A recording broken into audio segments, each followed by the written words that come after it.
Well, hello. My name is Chip Goss, and for most of my life, scouting has been the place where I've learned, grown, failed, tried, and tried again.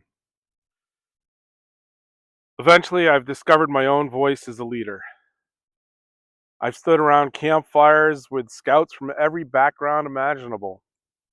I've watched volunteers pour their hearts into young people, and I've seen time and time again that the strength of Scouting America isn't found in a building in Irving, Texas, or in some scout handbook. It's found in the volunteers who keep showing up. But today I want to talk about something that has quietly become one of the biggest threats to many organizations. We are running out of volunteers who are willing and prepared to step into higher level leadership roles. And I believe we can fix that. But first, we must understand why the pipeline is broken. Scouting America has been around for 115 years. It has weathered cultural changes, shifting demographics, lawsuits, economic pressures, and massive internal restructuring. And throughout all of this, Scouting has done what it has always done: adapt and survive. But adaptation alone won't sustain us. We need leadership: strong, prepared, mission driven leadership at every level. And ironically, we already have one of the most powerful leadership development pipelines of any volunteer organization in the country, even the world: Wood Badge. For those unfamiliar, Wood Badge is Scouting America's premier advanced leadership program for adult volunteers, designed to build teamwork, communication skills, and servant minded leadership that directly strengthens youth programs. Wood Badge graduates walk away with advanced training, deep emotional investment, stronger leadership identity, and a unique bond with Scouting's values. Yet, many never move beyond the unit level. Units are where Scouting happens day to day. Leaders guide and mentor youth directly. The district volunteers strengthen and support multiple units across the region, while council volunteers oversee strategy, major programs, and organizational sustainability across the entire service area. Even those with skills, desire, and potential often stay right where they are, at the unit. Why? If Wood Badge is designed to build leaders, why aren't more graduates stepping into district and council roles? That question is at the heart of my study. And it isn't just about scouting. Every volunteer driven nonprofit is wrestling with it. The United States is facing a volunteer energy deficit, a national decline in adults willing to give long term to community organizations. We can't afford to ignore that trend. So, my research asks, what motivates trained volunteers to step up, and what stops them? And more importantly, what can we do structurally, culturally, to change that? The purpose of this study is very simple: to examine the motivational, organizational, and identity based factors that shape Wood Badge participants in their willingness to accept district or council level volunteer roles within Scouting America. At its core, this study will look at what drives volunteers to deepen their service, what stands in their way, how their leadership identity develops, how organizational climate either empowers or discourages them, what role autonomy, belonging, and self efficacy play in their decisions.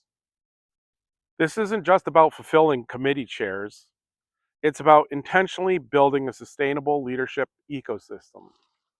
If Scouting America and volunteer organizations everywhere want to thrive, they need to understand how volunteers make meaning of their service, not just about how to get someone to say yes once.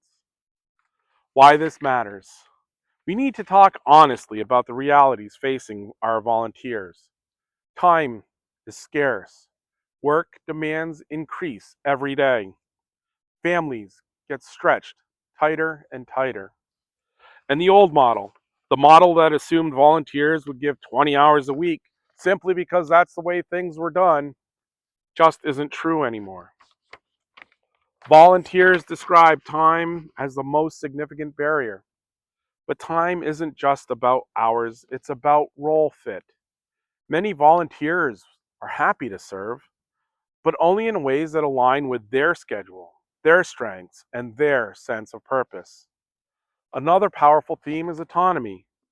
Volunteers want to feel their services self directed, not assigned or pressured or guilt driven.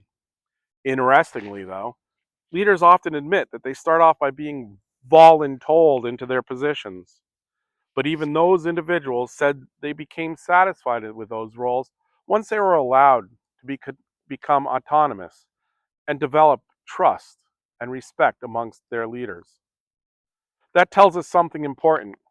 Autonomy isn't just choosing a role, it's being given freedom and trust once you're in it. My research seeks to uncover these nuances and explore how leadership identity, organizational support, and personal motivation intersect.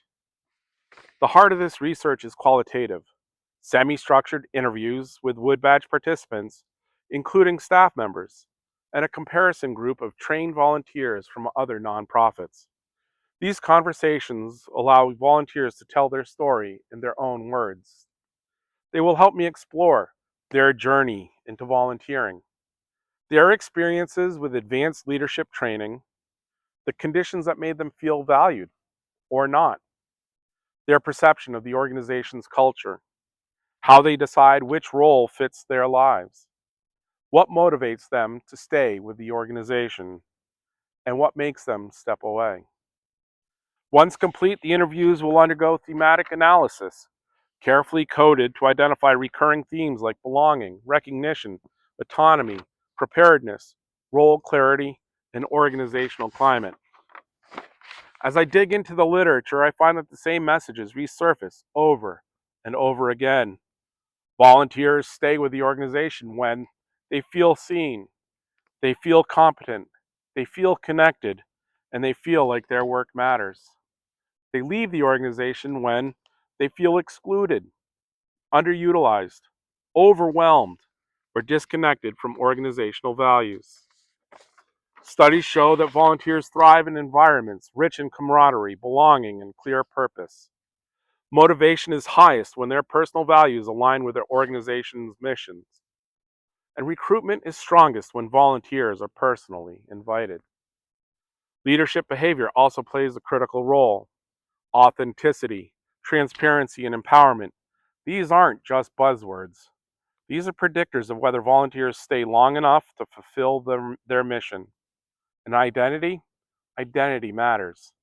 When someone sees themselves as a leader, when they internalize that identity, they're far more likely to accept meaningful responsibility. But leadership identity doesn't grow in a vacuum. It grows in the community. It grows through mentorship. And it grows when an organization deliberately cultivates it. This study will provide evidence-based recommendations for organizations that rely on volunteers to operate. For Scouting America, I expect this research to help strengthen district and council committees, improve post-Wood Badge leadership pathways, reduce burnout, increase volunteer retention, support more diverse voices stepping into leadership roles. But the implications will reach much further. Every nonprofit, churches, food pantries, youth programs, fire departments, community service organizations face the same challenges. Too few volunteers stepping up as leaders. This research will help organizations reshape leadership pathways with real people in mind.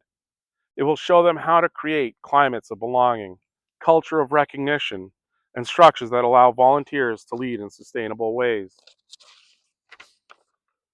I want to end where this began.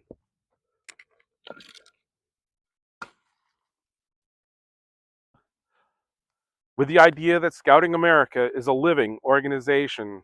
It is constantly evolving, but it cannot evolve without people willing to shape its future. We ask Scouts to leave the world better than they found it. And that begins with us, the adults who choose to lead by example. If we can understand what motivates volunteers, what supports them, and what barriers they face, then we can build a stronger, more inclusive, more sustainable Scouting America. One where Wood Badge graduates don't just walk across the bridge in Gilwell, they walk into the future of our movement. Because the truth is, we don't have a volunteer shortage. We have an untapped leadership abundance waiting to be engaged. This study is about unlocking that potential. Thank you.